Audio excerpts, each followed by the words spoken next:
I walk through the streets of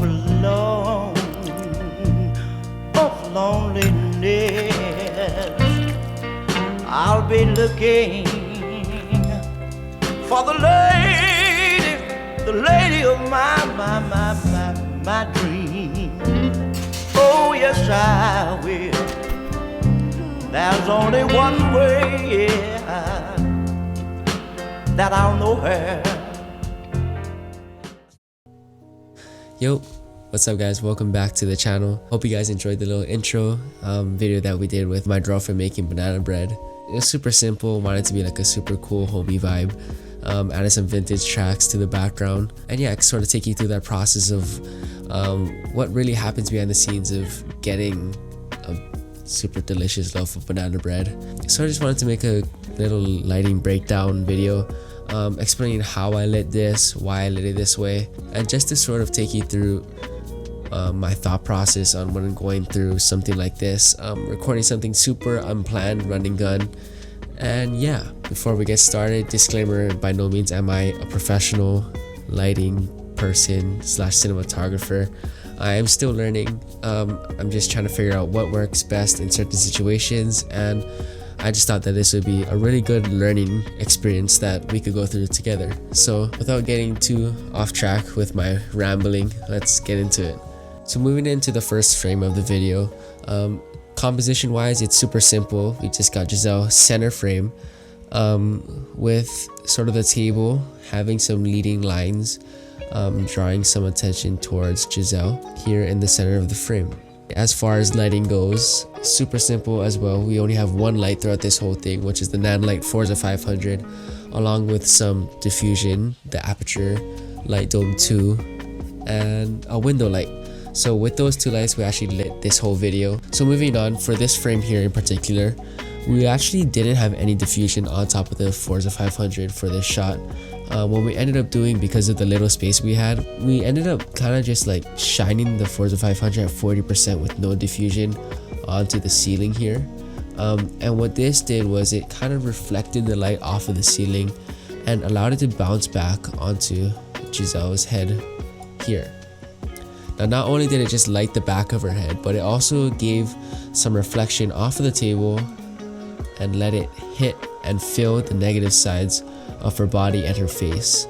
Now, aside from the Forza 500 pretty much lighting the whole entire room on itself, we also had some nice little window light coming from this side of frame and kind of just shining through on this side, camera left, and giving Jizel a nice little hair light here to separate her from the background. Now, though this was a pretty okay shot, one thing that I would have probably done differently is actually just back up the Forza 500 a few feet or something like that, and actually just put on the diffusion just to try and get rid of these harsh shadows here coming from here. For example, on her shirt, we have two harsh little, like, it's just a harsh cut off through shadow and shirt, along with here on the top right of the frame we have like the plates here portraying like a super harsh shadow. But yeah, it's just something that comes. I believe that if I added diffusion, that would have helped. I'm not too sure, I need to try that. But again, I'm just trying to experiment and learn what I could do different next time. So yeah, this is one thing that I've learned. Another thing that I would have done differently within this frame specifically is add like a practical, maybe like somewhere around here, having like a little lamp, maybe just shining some tungsten here. That's because generally from the light bouncing off of the ceiling here, the walls around the room weren't exactly white, as you can see here. It was more of like a bluish hue.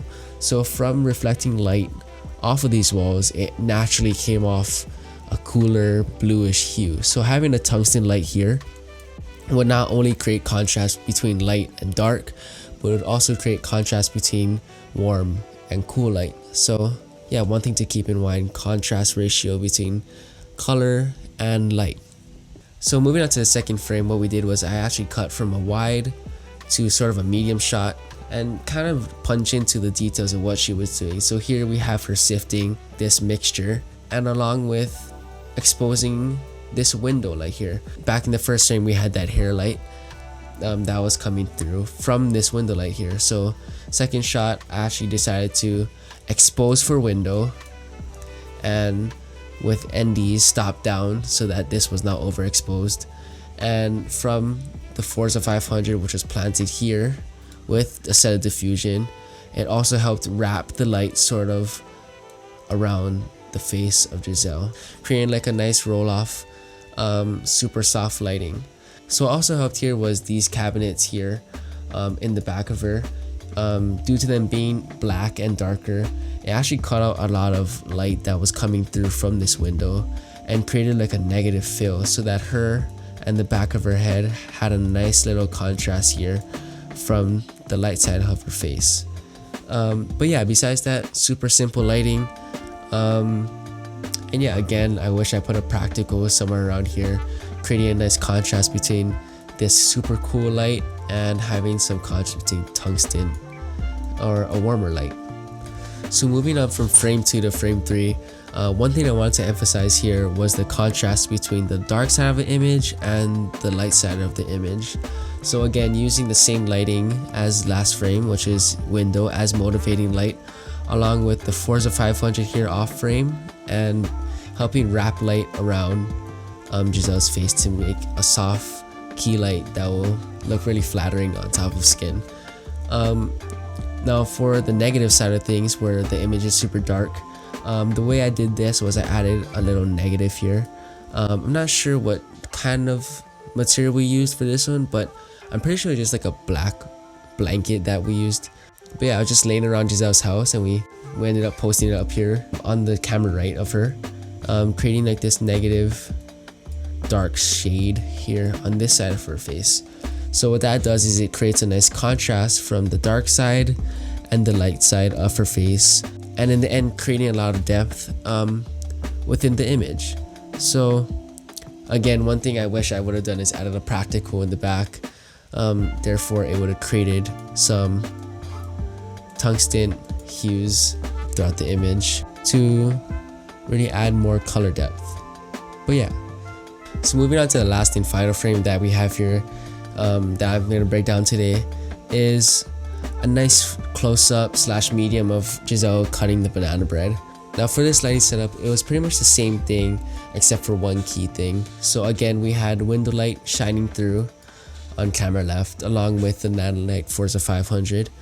And the one thing we did differently this time though is we added a little top light here, so kind of like a diagonal angle. We created a top light by using a Nanolite Pavo tube, I believe it is, it's the mini one. And what that did was it created like a sort of top down angled light to sort of fill the negative spots of the banana bread and sort of gave the knife a little shine, as you can see right around here. Now having it at an angle instead of having it completely top down, it created a nice little contrast along with the negative fill that we had here on camera right. And it sort of didn't break that contrast from left to right, so it also gave it some shadow and depth. But yeah, that concludes this lighting breakdown. I hope this helped you guys learn as much as it helped me learn. I highly recommend you guys practice just going out, lighting your own things, just trying to figure out what works and what doesn't work. And again, thanks to Jizel for letting me film you making your banana bread. She does some incredible work with chocolate covered strawberries, banana bread, baking, and like other desserts, cakes. And if you're into that, I'll leave a link to her Instagram where you can check all of that out. It would mean the world to me and to her if you would go and support her and just help her succeed. But yeah, thank you guys for watching this video. I appreciate you, and I'll see you guys next week. Peace.